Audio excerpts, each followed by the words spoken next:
Afterwards invited by Bush Jr.'s father, Bush Sr., to visit his place on the ocean. I had a very serious conversation with President Bush and his team. I proposed that the United States, Russia, and Europe jointly create a missile defense system that, we believe, if created unilaterally, threatens our security, despite the fact that the United States officially said that it was being created against missile threats from Iran. That was the justification for the deployment of the missile defense system.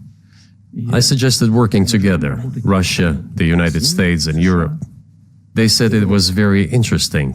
They asked me, "Are you serious?" I said, "Absolutely." Let me ask, what year was this? I don't remember. It is easy to find out on the internet when I was in the USA at the invitation of Bush Sr. It is even easier to learn from someone I'm going to tell you about. I was told it was very interesting. I said, just imagine if we could tackle such a global strategic security challenge together. The world will change. We'll probably have disputes, probably economic and even political ones, but we could drastically change the situation in the world. He says yes, and asks, "Are you serious?" I said, "Of course. We need to think about it," I'm told. I said, "Go ahead, please." Then Secretary of Defense Gates, former Director of CIA, and Secretary of State Rice came in here, in this cabinet, right here at this table. They sat on this table. Me, the Foreign Minister, the Russian Defense Minister on that side. They said to me, "Yes, we have thought about it. We agree." I said, "Thank God, great, but with some exceptions." So twice you've described U.S. presidents making decisions and then being undercut by their agency heads. So it sounds like you're describing a system that's not run by the people who were elected in your telling. That's right. That's right. In the end, they just told us to get lost. I'm not going to tell you the details because I think it's incorrect. After all, it was confidential conversation. But our proposal was declined. That's a fact. It was right then when I said, "Look, but then we will be forced to take countermeasures. We will create such strike systems that will certainly overcome missile defense systems." The answer was, "We're not doing this against you, and you do what you want," assuming that it is not against us, not against the United States. I said, "Okay, very well." That's the way it went. And we created hypersonic systems with intercontinental range, and we continue to develop them. We are now ahead of everyone, the United States and the other countries, in terms of the development of hypersonic strike systems, and we are improving them every day. But it wasn't us. We proposed to go the other way, and we were pushed back. Now, about NATO's expansion to the east. Well, we were promised no NATO to the east, not an inch to the east, as we were told. And then what? They said, well, it's not enshrined on paper, so we'll expand. So there were 5 waves of expansion, the Baltic states, the whole of Eastern Europe, and so on. And now I come to the main thing. They have come to the Ukraine, ultimately. In 2008, at the summit in Bucharest, they declared that the doors for Ukraine and Georgia to join NATO were open. Now about how decisions are made there. Germany, France seem to be against it, as well as some other European countries. But then, as it turned out later, President Bush, and he's such a tough guy, a tough politician, as I was told later, he exerted pressure on us and we had to agree. It's ridiculous, it's like kindergarten. Where are the guarantees? What kindergarten is this? What kind of people are these? Who are they? You see, they were pressed, they agreed. And then they say, Ukraine won't be in the NATO, you know? I say, I don't know. I know you agreed in 2008. Why won't you agree in the future? Well, they pressed us then. I say, why won't they press you tomorrow? And you'll agree again. Well, it's nonsensical. Who's there to talk to? I just don't understand. We're ready to talk. But with whom? Where are the guarantees? None. So they started to develop the territory of Ukraine. Whatever is there, I have told you the background, how this territory developed, what kind of relations there were with Russia. Every second or third person there has always had some ties with Russia. And during the elections in already independent, sovereign Ukraine, which gained its independence as a result of the Declaration of Independence, and by the way, it says that Ukraine is a neutral state, and in 2008, suddenly the doors or gates to NATO were open to it. Oh, come on. This is not how we agreed. Now, all the presidents that have come to power in Ukraine, they relied on electorate with a good attitude to Russia in one way or the other. This is the southeast of Ukraine. This is a large number of people. And it was very difficult to dissuade this electorate, which had a positive attitude towards Russia. Viktor Yanukovych came to power, and how? The first time he won after President Kuchma, they organized a third round, which is not provided for in the constitution of Ukraine. This is a coup d'etat. Just imagine, someone in the United States wouldn't like the outcome. In 2014? Before that. No, this was before that. After President Kuchma, Viktor Yanukovych won the elections. However, his opponents did not recognize that victory. The US supported the opposition, and the third round was scheduled. What is this? This is a coup. The US supported it, and the winner of the third round came to power. Imagine if in the US something was not to someone's liking, and the third round of election, which the US Constitution does not provide for, was organized. Nonetheless, it was done in Ukraine. Okay, Viktor Yushchenko, who was considered a pro-Western politician, came to power. Fine, we have built relations with him as well. He came to Moscow with visits. We visited Kiev. I visited too. We met in an informal setting. If he's pro-Western, so be it. It's fine. Let people do their job. The situation should have developed inside the independent Ukraine itself. As a result of Kuchma's leadership, things got worse and Viktor Yanukovych came to power after all. Maybe he wasn't the best president and politician, I don't know. I don't want to give assessments. However, the issue of the association with the EU came up. We have always been lenient to this, suit yourself. But when we read through the Treaty of Association, it turned out to be a problem for us, since we had a free trade zone and open customs borders with Ukraine, which under this association had to open its borders for Europe, which could have led to flooding of our market. We said, no, this is not going to work. We shall close our borders with Ukraine then. The customs borders, that is. Yanukovych started to calculate how much Ukraine was going to gain, how much to lose, and said to his European partners, I need more time to think before signing. The moment he said that, the opposition began to take destructive steps which were supported by the West. It all came down to Maidan and a coup in Ukraine. So he did more trade with Russia than with the EU. Ukraine did. Of course. It's not even the matter of trade volume, although for the most part it is. It is the matter of cooperation ties, which the entire Ukrainian economy was based on. The cooperation ties between the enterprises were very close since the times of the Soviet Union. One enterprise there used to produce components to be assembled both in Russia and Ukraine, and vice versa. They used to be very close ties. A coup d'etat was committed, although I shall not delve into details now, as I find doing it inappropriate, the US told us. Calm Yanukovych down, and we will calm the opposition. Let the situation unfold in the scenario of a political settlement. We said, all right, agreed, let's do it this way. As the Americans requested, Yanukovych did use neither the armed forces nor the police, yet the armed opposition committed a coup in Kiev. What is that supposed to mean? Who do you think you are? I wanted to ask the then US leadership. With the backing of whom? With the backing of CIA, of course. The organization you wanted to join back in the day, as I understand. We should thank God they didn't let you in. Although it is a serious organization. I understand.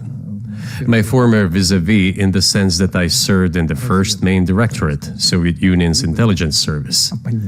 They have always been our opponents. A job is a job. Technically, they did everything right. They achieved their goal of changing the government. However, from political standpoint, it was a colossal mistake. Surely it was political leadership's miscalculation. They should have seen what it would evolve into. So, in 2008, the doors of NATO were opened for Ukraine. In 2014, there was a coup. They started persecuting those who did not accept the coup, and it was indeed a coup. They created a threat to Crimea, which we had to take under our protection. They launched the war in Donbass in 2014 with the use of aircraft and artillery against civilians. This is when it all started. There's a video of aircraft attacking Donetsk from above. They launched a large-scale military operation, then another one. When they failed, they started to prepare the next one. All this against the background of military development of this territory and opening of NATO's doors. How could we not express concern over what was happening? From our side, this would have been a culpable negligence. That's what it would have been. It's just that the US political leadership pushed us to the line we could not cross, because doing so could have ruined Russia itself. Besides, we could not leave our brothers in faith, in fact, a part of Russian people, in the face of this war machine. But that was 8 years before the current conflict started. So what was the trigger for you? What was the moment where you decided you had to do this?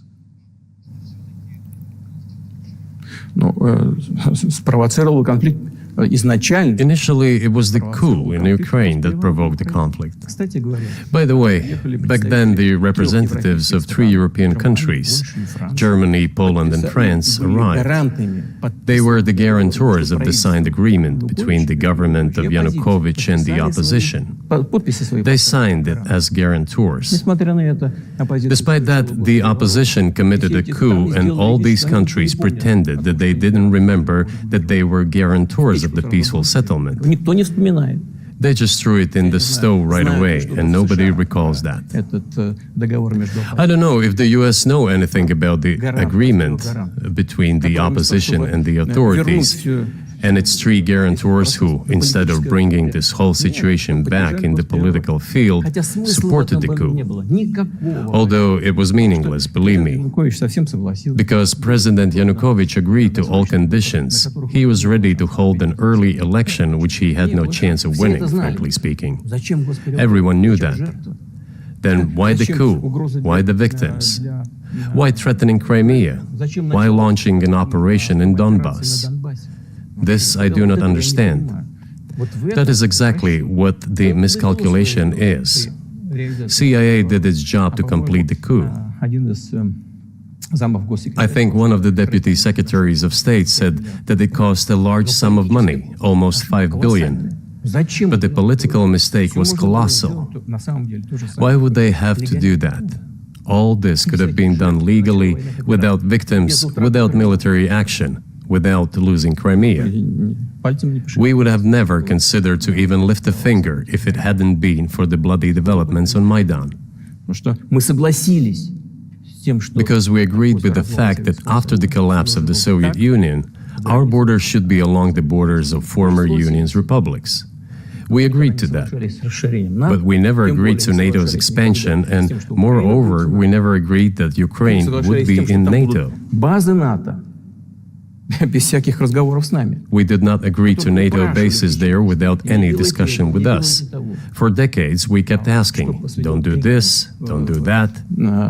В последних событиях. Ну, во-первых, And what triggered the latest events? руководство Украины заявило, Firstly, the current Ukrainian leadership declared that it would not implement the Minsk agreements, which had been signed, as you know, after the events of 2014 in Minsk, where the plan of peaceful settlement in Donbass was set forth. нет, руководство But now, the current Ukrainian leadership, foreign minister, all other officials, and then president himself said that they don't like anything about the Minsk agreements. иными словами, исполнять не собираются. In other words, they were not going to implement it.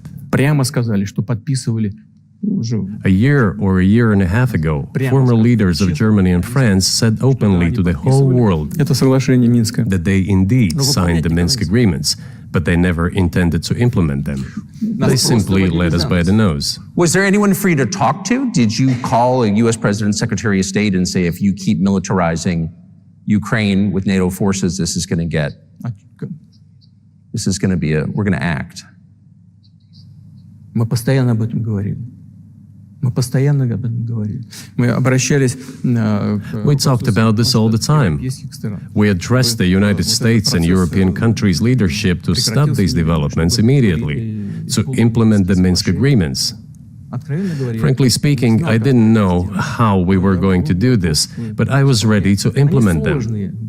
These agreements were complicated for Ukraine. They included lots of elements of those Donbass territories' independence. That's true. However, I was absolutely confident, and I'm saying this to you now. I honestly believe that if we managed to convince the residents of Donbass, and we had to work hard to convince them to return to the Ukrainian statehood, then gradually the wounds would start to heal. When this part of territory reintegrated itself into common social environment, when the pensions and social benefits were paid again, all the pieces would gradually fall into place. No, nobody wanted that. Everybody wanted to resolve the issue by military force only. But we could not let that happen. And the situation got to the point when the Ukrainian side announced, no, we will not do anything. They also started preparing for military action. It was they who started the war in 2014. Our goal is to stop this war. And we did not start this war in 2022.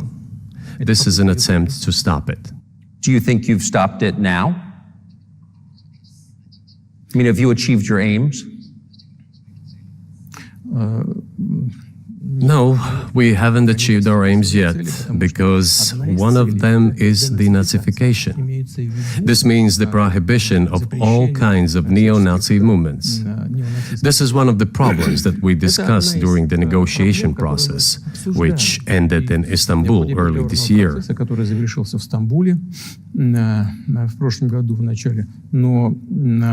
And it was not our initiative, because we were told by the Europeans, in particular, that it was necessary to create conditions for the final signing of the documents. My counterparts in France and Germany said, how can you imagine them signing a treaty with a gun to their heads? The troops should be pulled back from Kiev. I said, all right. We withdrew the troops from Kiev. As soon as we pulled back our troops from Kiev, our Ukrainian negotiators immediately threw all our agreements reached in Istanbul into the bin and got prepared for a long-standing armed confrontation with the help of the United States and its satellites in Europe. That is how the situation has developed, and that is how it looks now. But what is, pardon my ignorance, what is denazification? What would that mean? What is... Да, вот я как раз хочу сейчас об этом сказать. Это очень важный вопрос. Денацификация. That is what I want to talk about right now. It is a very important issue. Denazification. After gaining independence, Ukraine began to search, as some Western analysts say, its identity. And it came up with nothing better than to build this identity upon some false heroes who collaborated with Hitler. Которые сотрудничали с Гитлером. Я уже говорил, что I have already said that in the early 19th century, when the theorists of independence and sovereignty of Ukraine appeared, they assumed that an independent Ukraine should have very good relations with Russia.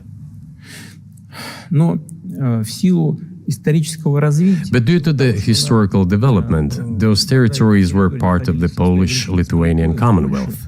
Poland, where Ukrainians were persecuted and treated quite brutally as well as were subject to cruel behavior. идентичность и вели себя очень жестоко. Это все осталось в памяти. There were also attempts to destroy their identity. Когда началась Вторая мировая война, часть этой All this remained in the memory of the people. When World War II broke out, part of this extremely nationalist elite collaborated with Hitler, believing that he would bring them freedom. Она начала сотрудничать с Гитлером, полагая, что The German troops, even the SS troops, made Hitler's collaborators do the dirtiest work of exterminating the Polish and Jewish population. Hence this brutal massacre of the Polish and Jewish population, as well as the Russian population too. которые с Гитлером сотрудничали. Вот отсюда вот эта жестокая резня. This was led by the persons who are well known, Bandera, Shukevich. It was those people who were made national heroes. That is the problem. And we are constantly told that nationalism and neo-Nazism exist in other countries as well. Yes, they are seedlings, but we uproot them, and other countries fight against them. But Ukraine is not the case. These people have been made into national heroes in Ukraine. Monuments to those people have been erected. They are displayed on flags. Their names are shouted by crowds that walk with torches, as it was in Nazi Germany. Они на флагах, они их имена кричат. These were people who exterminated Poles, Jews, and Russians. Это люди, которые уничтожали поляков, евреев и русских. It is necessary to stop this practice and prevent the dissemination of this concept. I say that Ukrainians are part of the one Russian people. They say, no, we are a separate people. Okay, fine. If they consider themselves a separate people, they have the right to do so, but not on the basis of Nazism, the Nazi ideology. Would you be satisfied with the territory that you have now? Нет, сейчас закончим. Вы же задали вопрос по неонацизму и денацификации. I will finish answering the question. You just asked a question about neo-Nazism and denazification. Замалчивается на Западе. Look, the president of Ukraine visited Canada. The story is well known, but being silenced in the Western countries. Спикер парламента. The Canadian Parliament introduced a man who, as the Speaker of the Parliament said, fought against the Russians during the World War II. Well, who fought against the Russians during the World War II? Hitler and his accomplices. It turned out that this man served in the SS troops. He personally killed Russians, Poles, and Jews. The SS troops consisted of Ukrainian nationalists who did this dirty work. The president of Ukraine stood up with the entire Parliament of Canada and applauded this man. How can this be imagined? The president of Ukraine himself, by the way, is a Jew by nationality. Really, my question is, what do you do about it? I mean, Hitler's been dead for 80 years. Nazi Germany no longer exists. And so, true. And so, I think what you're saying is you want to extinguish or at least control Ukrainian nationalism, but how? How do you do that? Вот послушайте меня. Ваш вопрос очень тонкий. Listen to me. Your question is very subtle, and I can tell you what I think. Do not take offense. Of course. Он, казалось бы, тонкий, он очень противный, этот вопрос. This question appears to be subtle. It is quite pesky. Значит, You say Hitler has been dead for so many years, 80 years. But his example lives on. People who exterminated Jews, Russians, and Poles are alive. And the president, the current president of today's Ukraine, applauds him in the Canadian Parliament, gives a standing ovation. Can we say that we have completely uprooted this ideology if what we see is happening today? That is what denazification is in our understanding. We have to get rid of those people who maintain this concept and support this practice and try to preserve it. That is what denazification is. That is what we mean. Right. My question was a little more specific. It was, of course, not a defense of Nazis, neo or otherwise. It was a practical question. You don't control the entire country. You don't control Kiev. You don't seem like you want to. So how do you eliminate a culture or an ideology or feelings or a view of history in a country that you don't control? What do you do about that? А вы знаете, как вам не покажется странным, в ходе переговоров в Стамбуле... You know, as strange as it may seem to you, during the negotiations in Istanbul, we did agree that we have it all in writing. Neo-Nazism would not be cultivated in Ukraine, including that it would be prohibited at the legislative level. Mr. Carlson, we agreed on that. This, it turns out, can be done during the negotiation process. And there's nothing humiliating for Ukraine as a modern civilized state. Is any state allowed to promote Nazism? It is not, is it? That is it. Will there be talks, and why haven't there been talks about resolving the conflict in Ukraine, peace talks? Они дошли до очень высокой стадии согласования позиций, сложно. They have been. They reached a very high stage of coordination of positions in a complex process, but still they were almost finalized. But after we withdrew our troops from Kiev, as I have already said, the other side threw away all these agreements and obeyed the instructions of Western countries, European countries, and the United States to fight Russia to the bitter end. Moreover, the president of Ukraine has legislated a ban on negotiating with Russia. He signed a decree forbidding everyone to negotiate with Russia. But how are we going to negotiate if he forbade himself and everyone to do this? We know that he is putting forward some ideas about this settlement, but in order to agree on something, we need to have a dialogue. Is that not right? Well, but you wouldn't be speaking to the Ukrainian president, you'd be speaking to the American president. When was the last time you spoke to Joe Biden? I cannot remember when I talked to him. I do not remember. We can look it up. You don't remember? No. Why? Do I have to remember everything? I have my own things to do. We have domestic political affairs. Well, he's funding the war that you're fighting, so I would think that would be memorable. Well, yes, he funds, but I talked to him before the special military operation, of course. And I said to him then, by the way, I will not go into details, I never do, but I said to him then, I believe that you are making a huge mistake of historic proportions by supporting everything that is happening there, in Ukraine, by pushing Russia away. I told him repeatedly, by the way. I think that would be correct if I stop here. What did he say? Ask him, please. It is easier for you. You are a citizen of the United States. Go and ask him. It is not appropriate for me to comment on our conversation. But you haven't spoken to him since before February of 2022?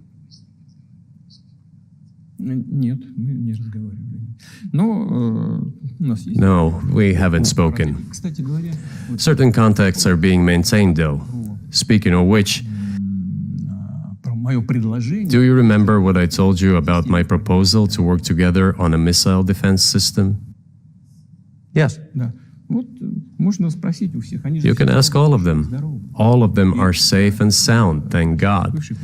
The former president, Condoleezza, is safe and sound, And I think Mr. Gates and the current director of the intelligence agency, Mr. Burns, the then ambassador to Russia, in my opinion, are very successful ambassador. They were all witnesses to these conversations. Ask them. Same here. If you are interested in what Mr. President Biden responded to me, ask him. At any rate, I talked to him about it. I'm definitely interested, but from the outside, it seems like this could devolve or evolve into something that brings the entire world into conflict and could initiate a nuclear launch. And so why don't you just call Biden and say, let's work this out?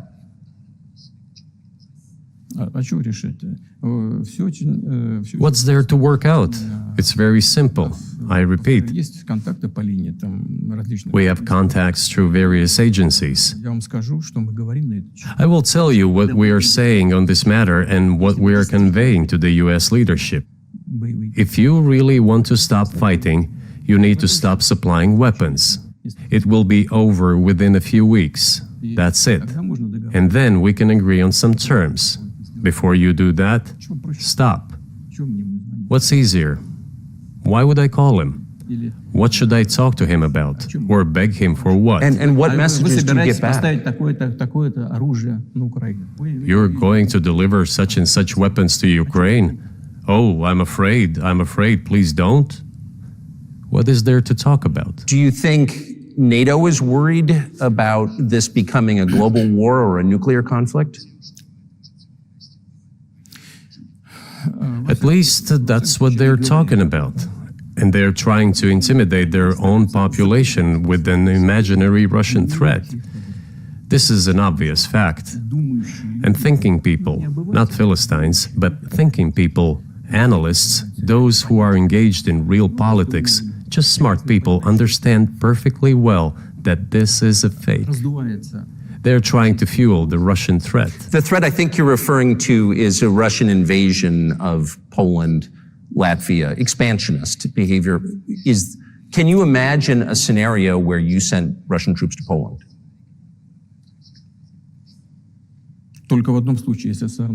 Only in one case, if Poland attacks Russia. Why? Because we have no interest in Poland, Latvia, or anywhere else. Why would we do that? We simply don't have any interest. It's just threat-mongering. Well, the argument, I know you know this, is that, well, he invaded Ukraine. He has territorial aims across the continent, and you're saying unequivocally you don't.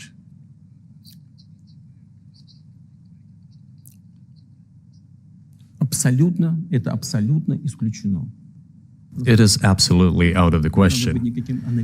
You just don't have to be any kind of analyst. It goes against common sense to get involved in some kind of a global war. And a global war will bring all humanity to the brink of destruction. It's obvious. There are certainly means of deterrence. They have been scaring everyone with us all along. Tomorrow Russia will use tactical nuclear weapons. Tomorrow Russia will use that. No, the day after tomorrow. So what? In order to extort additional money from US taxpayers and European taxpayers in the confrontation with Russia in the Ukrainian theater of war. The goal is to weaken Russia as much as possible. One of our senior United States senators from the state of New York, Chuck Schumer, said yesterday, I believe, that we have to continue to fund the Ukrainian effort or U.S. soldiers, citizens could wind up fighting there. How do you assess that?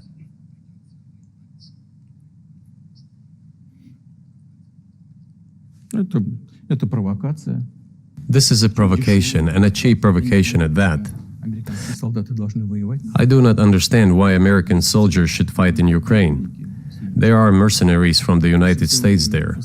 The bigger number of mercenaries comes from Poland, with mercenaries from the United States in second place and mercenaries from Georgia in third place. Well, if somebody has the desire to send regular troops, that would certainly bring humanity to the brink of very serious global conflict. This is obvious. Do the United States need this? What for? национальной территории. У вас нечем заниматься. Thousands of miles away from your national territory. На границе полно. Проблемы с Don't you have anything better to do? государством. You have issues on the border, issues with migration, issues with the national debt, more than $33 trillion. You have nothing better to do, so you should fight in Ukraine? Понимая ситуацию, которая складывается. Wouldn't it be better to negotiate with Russia, make an agreement, already understanding the situation that is developing today, realizing that Russia will fight for its interests to the end? К здравому смыслу. And realizing this, actually return to common sense, start respecting our country and its interests, and look for certain solutions. Мне кажется, что это гораздо умнее. It seems to me that this is much smarter and more rational. Who blew up Nord Stream? You for sure. I was busy that day. Nate, do you have I did not blow up Nord Stream. Thank you, though. У вас лично, может быть, есть алиби. У вас лично. You personally may have an alibi, but the CIA has no such alibi. Do you have evidence that NATO or the CIA did it?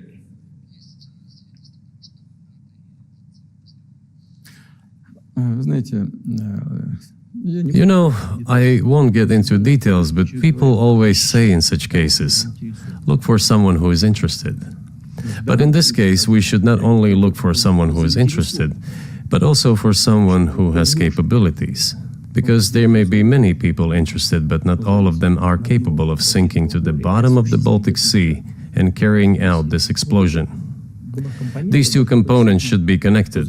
Who is interested and who is capable of doing it? But I'm confused. I mean, that's the biggest act of industrial terrorism ever, and it's the largest emission of CO2 in history. Okay, so if you had evidence, and presumably given your security services, your intel services, you would, that NATO, the US, CIA, the West, did this, why wouldn't you present it and win a propaganda victory?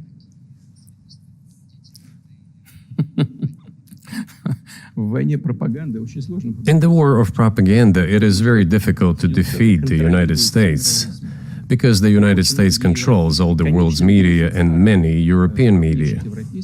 The ultimate beneficiary of the biggest European media are American financial institutions. Don't you know that? So it is possible to get involved in this work, but it is cost prohibitive, so to speak. We can simply shine the spotlight on our sources of information, and we will not achieve results. It is clear to the whole world what happened, and even American analysts talk about it directly. It's true. Yes, but here's a question you may be able to answer. You worked in Germany, famously. The Germans clearly know that their NATO partner did this, and it damaged their economy greatly. It may never recover. Why are they being silent about it? That's very confusing to me. Why wouldn't the Germans say something about it? Ну, меня это тоже удивляет. This also confuses me. But today's German leadership is guided by the interests of the collective West rather than its national interests. Otherwise, it is difficult to explain the logic of their action or inaction. After all, it is not only about Nord Stream 1, which was blown up, and the Nord Stream 2 was damaged, but one pipe is safe and sound and gas can be supplied to Europe through it. But Germany does not open it. We are ready, please. There's another route through Poland called Yamal Europe, which also allows for large flow.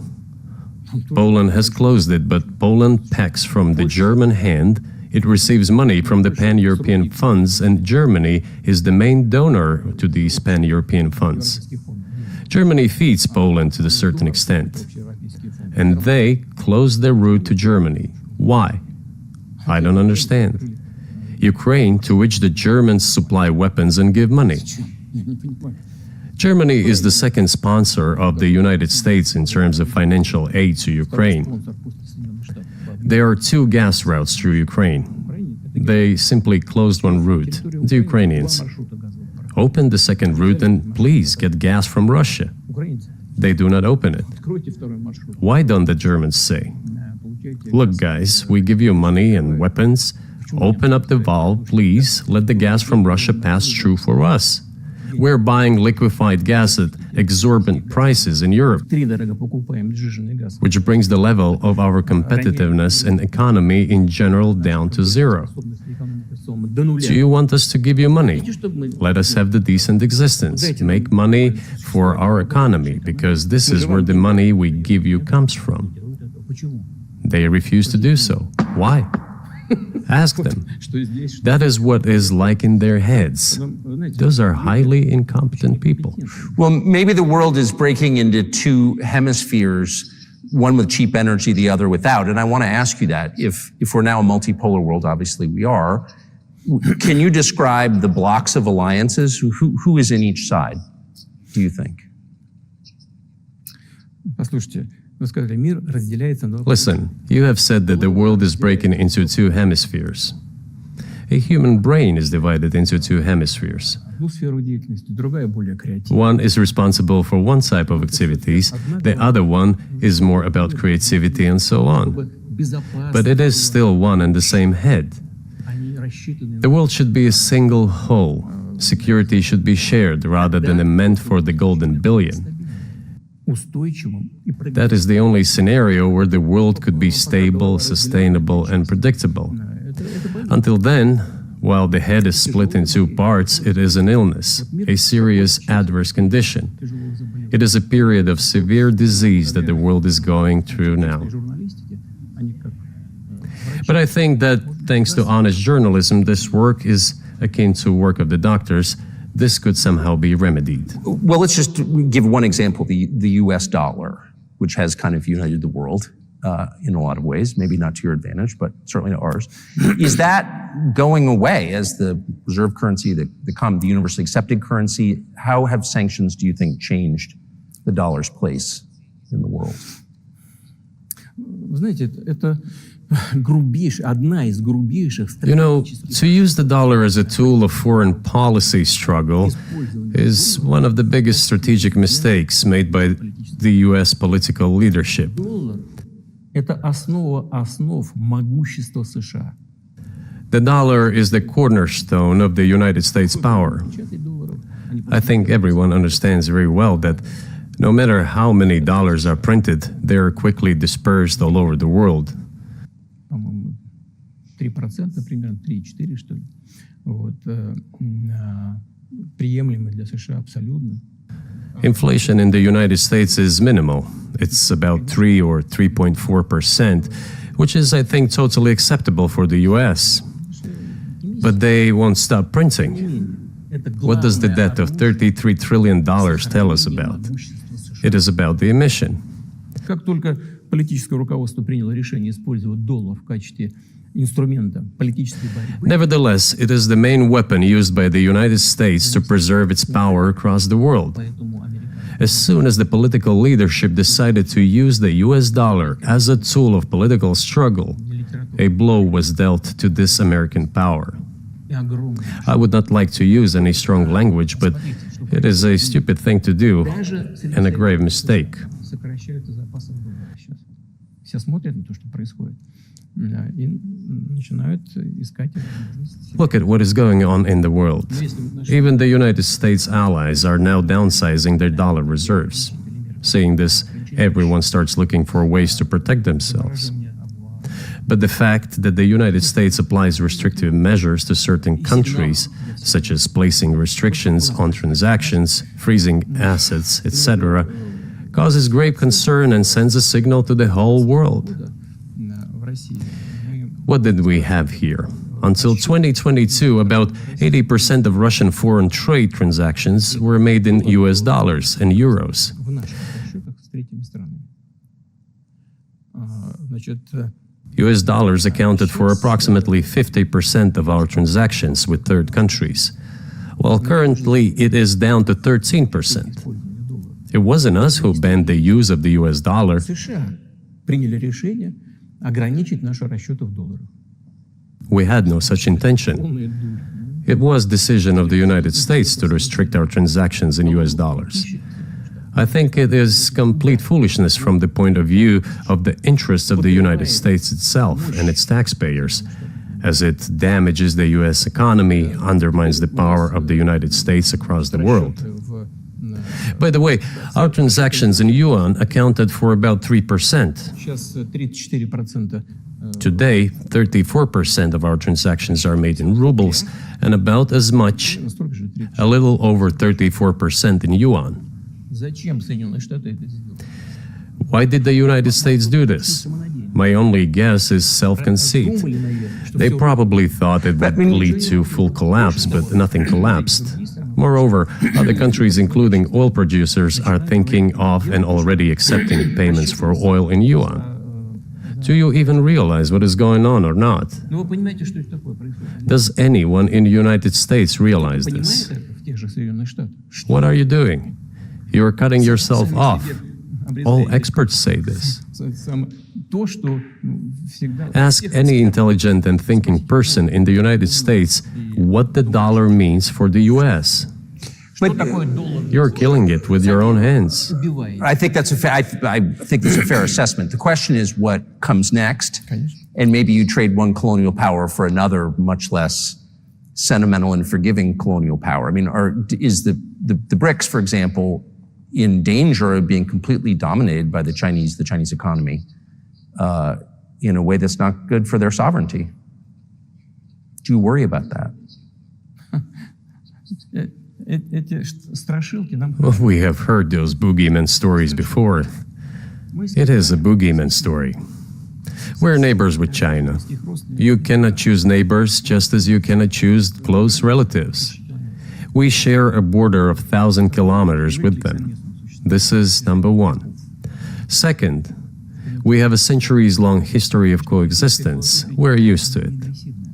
Third, China's foreign policy philosophy is not aggressive. Its idea is to always look for compromise, and we can see that. The next point is as follows. We are always told the same boogeyman story, and here it goes again, through an euphemistic form, but it is still the same boogeyman story. The cooperation with China keeps increasing.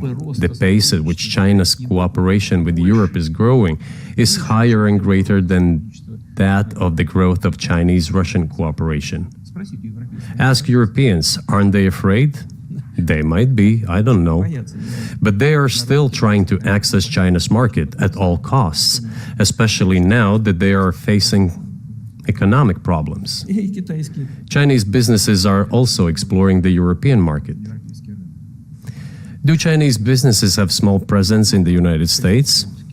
Yes, the political decisions are such that they are trying to limit their cooperation with China. It is to your own detriment, Mr. Tucker, that you are limiting cooperation with China. You are hurting yourself. It is a delicate matter, and there are no silver bullet solutions, just as it is with the dollar. So, before introducing any illegitimate sanctions, illegitimate in terms of the Charter of the United Nations, one should think very carefully. For decision makers, this appears to be a problem. So you said a moment ago that the world would be a lot better if it weren't broken into competing alliances, if there was cooperation globally. Well, one of the reasons you don't have that is because the current American administration is dead set against you. Do you think if there were a new administration after Joe Biden that you would be able to reestablish communication with the U.S. government? Or does it not matter who the president is? Сейчас скажу, но чтобы закончить предыдущий вопрос. I will tell you, but let me finish the previous thought. We, together with my colleague and friend, President Xi Jinping, set a goal to reach $200 billion of mutual trade with China this year. We have exceeded this level. According to our figures, our bilateral trade with China totals already $230 billion, and the Chinese statistics says it is $240 billion. One more important thing, our trade is well balanced, mutually complementary in high-tech, energy, scientific research and development. It is very balanced. As for BRICS, where Russia took over the presidency this year, The BRICS countries are, by and large, developing very rapidly.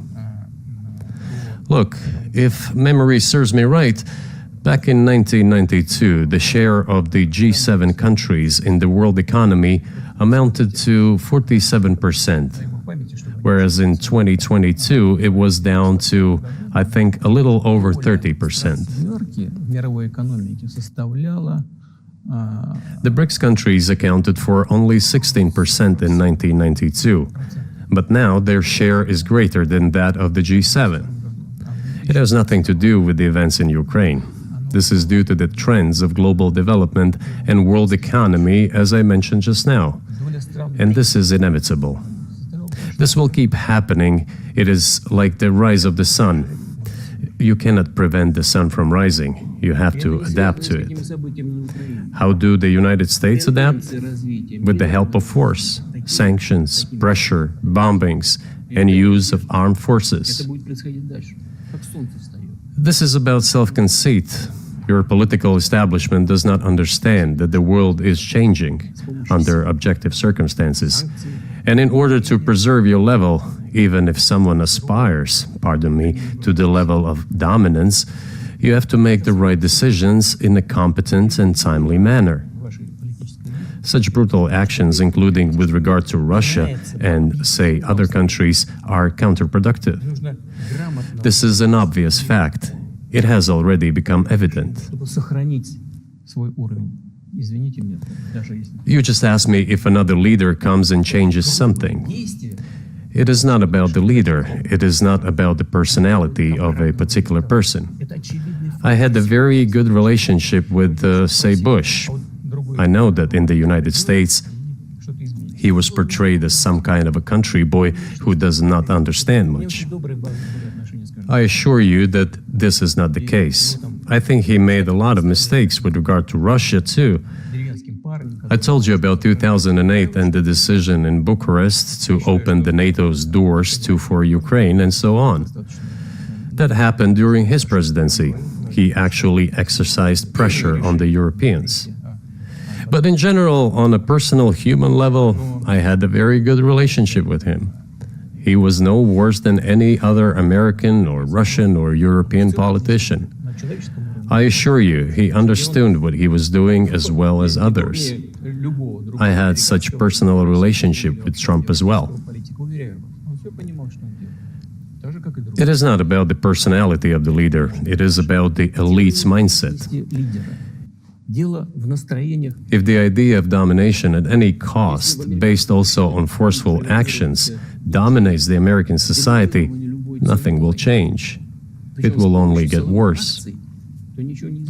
But if, in the end, one comes to the awareness that the world has been changing due to the objective circumstances, and that one should be able to adapt to them in time, using the advantages that the US still has today, then perhaps something may change.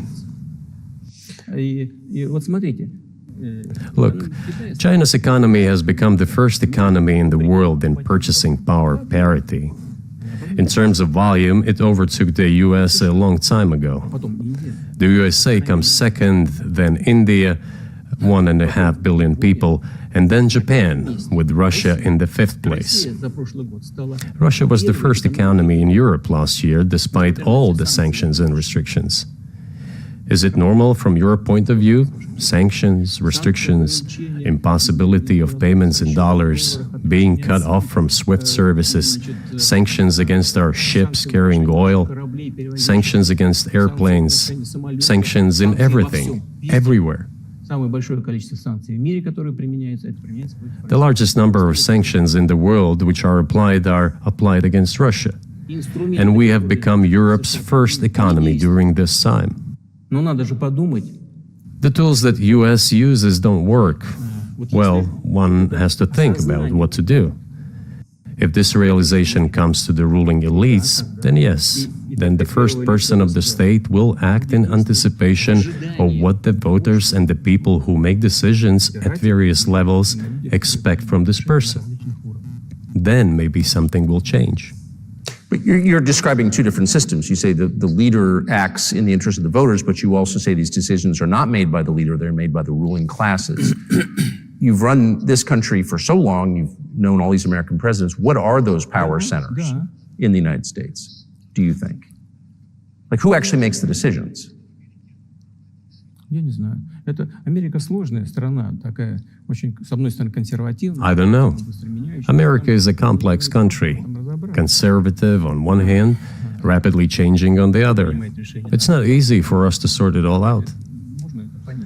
Who makes decisions in the elections? Is it possible to understand this when each state has its own legislation? Each state regulates itself? Someone can be excluded from elections at the state level. It is a two-stage electoral system. It is very difficult for us to understand it. Certainly, there are two parties that are dominant, the Republicans and the Democrats. And within this party system, the centers that make decisions, that prepare decisions. Then, look, why, in my opinion, after the collapse of the Soviet Union, such an erroneous, crude, completely unjustified policy of pressure was pursued against Russia? After all, this is a policy of pressure. NATO expansion, support for the separatists in Caucasus, creation of a missile defense system. These are all elements of pressure. Pressure, pressure, pressure. Then, dragging Ukraine into NATO is all about pressure, pressure, pressure. Why? I think, among other things, because excessive production capacities were created.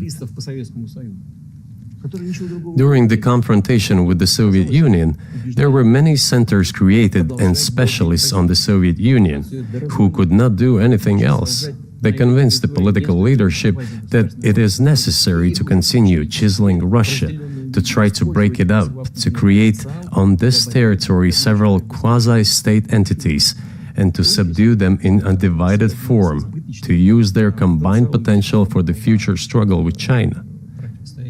This is a mistake, including the excessive potential of those who worked for the confrontation with the Soviet Union.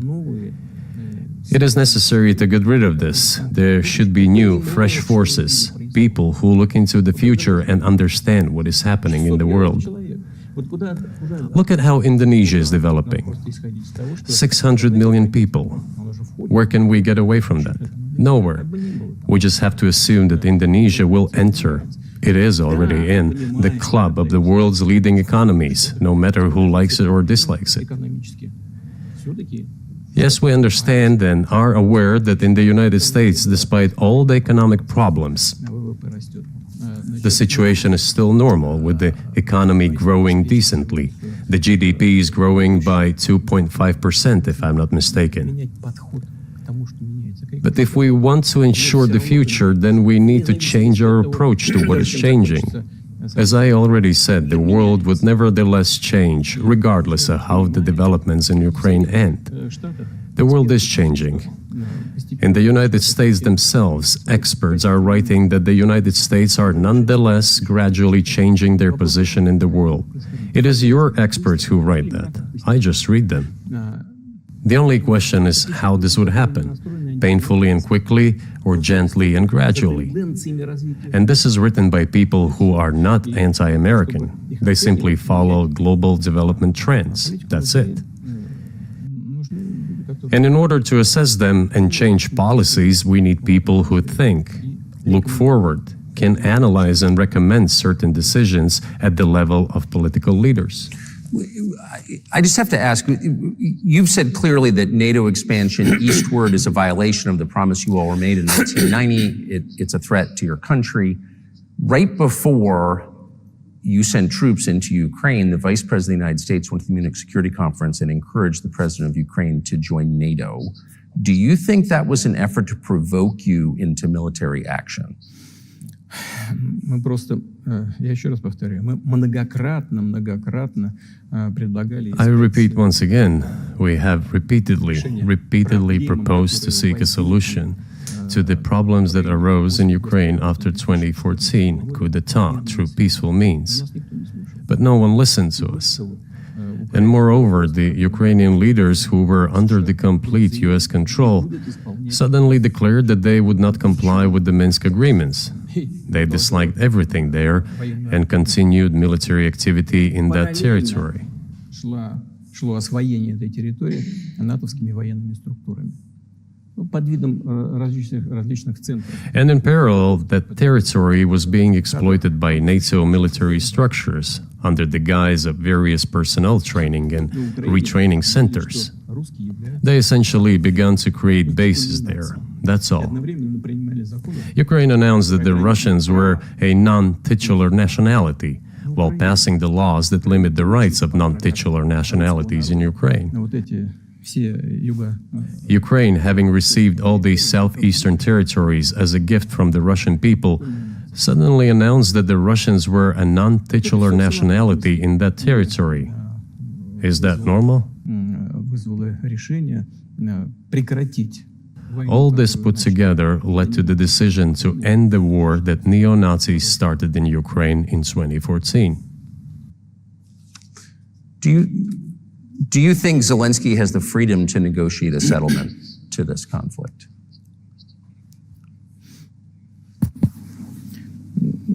I don't know the details. Of course, it's difficult for me to judge.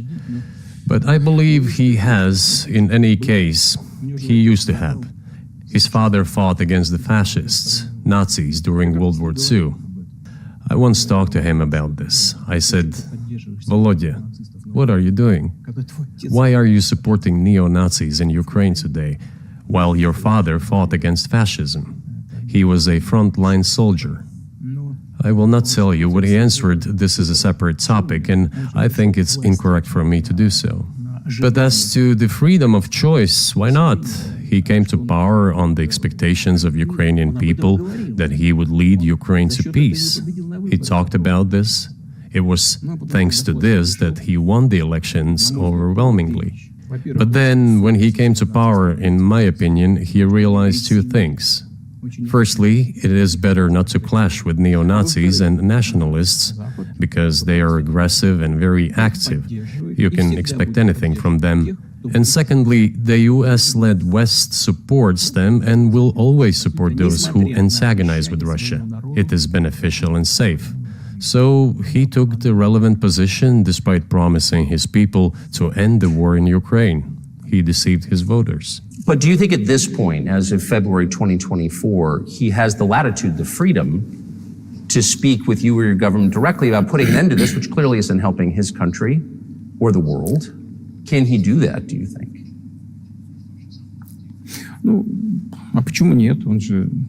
Why not? He considers himself head of state. He won the elections. Although we believe in Russia that the coup d'etat is the primary source of power for everything that happened after 2014. And in this sense, even today, government is flawed. But he considers himself the president, and he is recognized by the United States, all of Europe, and practically the rest of the world in such a capacity. Why not? He can. We negotiated with Ukraine in Istanbul. We agreed. He was aware of this. Moreover, the negotiation group leader, Mr. Arahamiya is his last name, I believe still heads the faction of the ruling party, the party of the president in the Rada. He still heads the presidential faction in the Rada, the country's parliament. He still sits there. He even put his preliminary signature on the document I am telling you about. But then he publicly stated to the whole world, we were ready to sign this document, but Mr. Johnson, then the Prime Minister of Great Britain, came and dissuaded us from doing this, saying it was better to fight Russia. They would give everything needed for us to return what was lost during the clashes with Russia. And we agreed with this proposal. Look, his statement has been published. He said it publicly. Can they return to this or not? The question is, do they want it or not? Further on, President of Ukraine issued a decree prohibiting negotiations with us. Let him cancel that decree, and that's it. We have never refused negotiations, indeed. We hear all the time, is Russia ready? Yes, we have not refused. It was them who publicly refused. Well, let him cancel his decree and enter into negotiations. We have never refused. And the fact that they obeyed the demand or persuasion of Mr. Johnson, the former Prime Minister of Great Britain, seems ridiculous and very sad to me. Because, as Mr. Arakamiya put it, we could have stopped those hostilities with war a year and a half ago already. But the British persuaded us and we refused this. Where is Mr. Johnson now? And the war continues. That's a good question. Where do you think he is and why did he do that?